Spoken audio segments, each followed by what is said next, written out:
बहन मायावती जी ने मेरी ड्यूटी लगाई है कि मैं कैथल विधानसभा का चुनाव लड़ूं, और उन्होंने मुझे आदेश किया तो मैंने उनके आदेश का पालन किया और कैथल विधानसभा के लिए नॉमिनेशन किया। मैं गठबंधन का प्रत्याशी हूं, पर उससे पहले मैं गांव केवड़क का बेटा हूं। गांव केवड़क में मेरे बुजुर्ग, मेरे भाई, मेरे बच्चे रहते हैं, और मुझे अपने गांव के लोगों पर पूरा विश्वास है कि 36 बिरादरी के लोग मेरा साथ देंगे। मैं आपसे ये कहने में भी गुरेज नहीं करता कि मेरा 11 तारीख को मैंने ये फैसला लिया था, जब मेरे पार्टी के सुप्रीमो का आदेश हुआ कि आपने चुनाव लड़ना है। उसके बाद केवड़क की मेरी अब इसी समय ये आप भी देख रहे हैं मेरी पहली मीटिंग है। मैंने अभी युवा साथियों को बुलाया, और सिर्फ युवा को बुलाया है।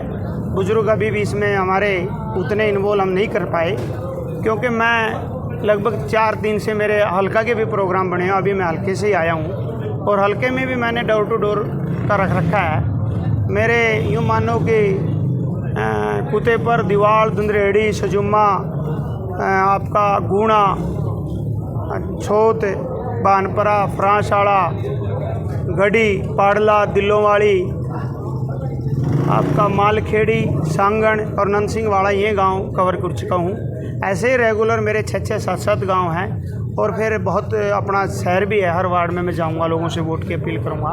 तो मुझे थोड़ा समय का भी अभाव रहा, तो मैंने आज ही मीटिंग बुलाई है, और हम परसों अपना केवड़क गांव में अपना जो चुनावी कार्यालय है उसका उद्घाटन करेंगे। और कल मैं अपने गांव के बुज़ुर्गों पर, माताओं पर, बहनों पर कल मैं जाऊंगा, एक एक घर में जाके उनसे प्रार्थना वोट की अपील भी करूंगा। और परसों जो मेरा चुनावी कार्यालय खुलेगा उसका भी न्योता मैं उन सभी लोगों को जाकर दूँगा। अनिल जी, आपके गांव में 2 कार्यालय ऑलरेडी खुल चुके हैं। आज आपको पता भी होगा, कांग्रेस का भी खुला है और बीजेपी का भी खुला है जी। जबकि खट्टर ने यह काम कोर्ट भी लिया है, जो पूरा सीएम रहे हैं। तो आपका क्या कहना है इस पर? उन्होंने आपसे पहले दाव में खेल दिया। नहीं, इसमें दाव वाली कोई बात नहीं है। इसमें एक बात है कि लीलाराम का टिकट पहले कन्फर्म हो गया, और रणदीप सुरजेवाला ने यहाँ पहले ही अपने बड़ा बंदे में दम वाली बात कही थी, हालांकि दम तो कहीं बाहर निकल दिया। तो उनकी मैं ये मानता हूँ कि कहीं तैयारी पहले से रही थी, और हमें तैयारी करने में थोड़ा समय लगा।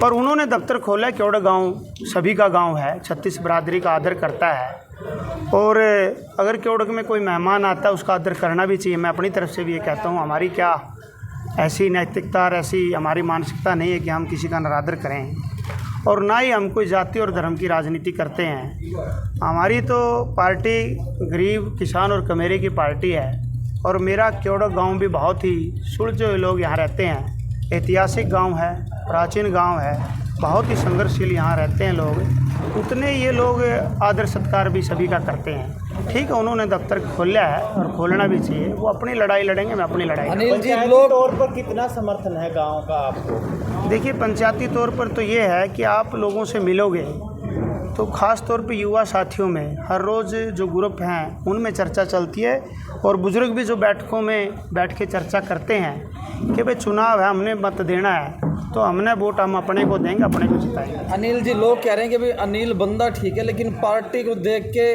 कहीं ना कहीं मन असमंजस में पड़ता है। नहीं, ऐसी बात पार्टी नहीं, ऐसी बात नहीं है। जहाँ पार्टी की बात है, आप अच्छी तरह से जानते हैं कि उत्तर प्रदेश देश का सबसे बड़ा प्रदेश है, और उत्तर प्रदेश की 4 बार की सफल मुख्यमंत्री बहन कुमारी मायावती जी रही हैं। और जहाँ बात हरियाणा की होती है वो बीएसपी की बात है, और वो बीएसपी पार्टी साहब कांशीराम जी के सपनों की पार्टी है, और डॉक्टर भीमराव जी की विचारधारा पे चलने वाली पार्टी है। और देखिए, कांग्रेस कब से संघर्ष कर रही थी, बीजेपी ने कितने साल संघर्ष किया, उसी के साथ बहन जी के संघर्ष और कांशीराम जी के संघर्ष को देखो कि उन्होंने पार्टी को कितने दिन में थोड़े से समय आगे बढ़ा दिया। रही बात हमारी इंडियन नेशनल लोकदल की, तो इंडियन नेशनल लोकदल चौधरी देवीलाल का लगाया हुआ पौधा है, और चौधरी देवीलाल हरियाणा के निर्माता भी कह सकते हैं, और चौधरी देवीलाल बहुत बड़े महापुरुष भी कह सकते हैं, क्योंकि चौधरी देवीलाल का नारा था कि लोकराज लोकलाज से चलता है। और चौधरी देवीलाल हरियाणा के मुख्यमंत्री रहे, और चौधरी ओम प्रकाश चौटाला भी आप देखिए कितनी बार 5 बार हरियाणा के मुख्यमंत्री रहे और कितना बढ़िया शासन चौधरी ओम प्रकाश चौटाला ने चलाया। हाँ, ये ठीक है कि लोग बहकावे में आ जाते हैं, वो पार्टियां जाति और धर्म की राजनीति करते हैं, जबकि हमारी पार्टियां गरीब और किसान कमेरे की आवाज़ उठाती हैं। ठीक है, शुक्रिया। थैंक यू जी। आपका नाम और में आपकी भूमिका? रकम सिंह नंबरदार, कोऑपरेटिव बैंक से डेवलपमेंट ऑफिसर रिटायर हुए हूँ 2019 में। आज केवड़क में युवाओं की मीटिंग ली गई है, क्या कुछ आश्वासन मिला युवाओं की तरफ से? गांव में एक चर्चा आम है, बुजुर्ग भी कहें, माता बहन घर में बैठी कहें भी हम दूसरा तो वोट क्यों दें। जब गांव का बेटा, गांव का बच्चा चुनाव लड़ रहा, दो पार्टियां का टिकट ले रहा, तो स्वाभाविक बात अभी गांव इसके साथ खड़ा होगा, तन मन धन से खड़ा होगा। दूसरी बात, आज आप ही पूछ रहे थे नील जी था कि दो पार्टी बड़ी पार्टियां वो दफ्तर खोले आज अपने, तो एक ये तो गांव का स्वभाव भी है हमारे का भी, हम आया किसी भी मेहमान का स्वागत करते हैं, इसमें कोई शक नहीं है, अच्छी बात है। फिर ये भी धरना चल रहा था, अपने पता होगा 2 महीने पहले क्यों चल रहा था। और दोनों पार्टियों से सभी लोग नाराज हैं। अगर सुरजाला अच्छा होता तो पिछले इलेक्शन क्यों जीतता था। लीलाराम की बात यह है, खुद अपना मुँह तनु का भी मेरी चाल नहीं थी तो लोग इसने क्यों बनावेंगे। तो इनका विकल्प है युवाई अनिल तंवर, तो इसकी तरफ इनका मैं ये गांव नहीं इलाका देखेगा। और 2 पार्टियां का मजबूत कैडर है, इसमें कोई शक नहीं है।